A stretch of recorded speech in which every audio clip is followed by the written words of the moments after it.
In this video, we will show you how to block someone on Snapchat. To block someone on Snapchat, it's very easy. First, you need to open your Snapchat account. Then go to here.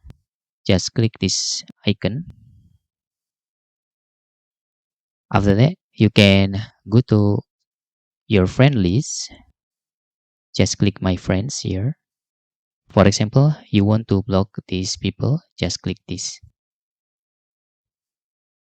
Then you can click this profile. Okay. Then click three dot icons here.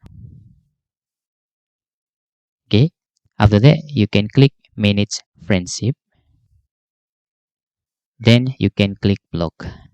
Just click block here and click block. Okay. This is the first method. If you want try to block someone that on your friend list, you can back and find on the stories. For example, you want to block someone, for example, these people. Okay. Also the same, just click this icon.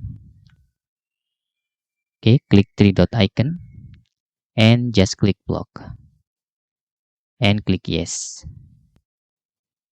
Okay, that's all tutorial how you can block someone on Snapchat account. It's very easy. If you have any questions, you can fill in the forms comment below. Thanks for watching.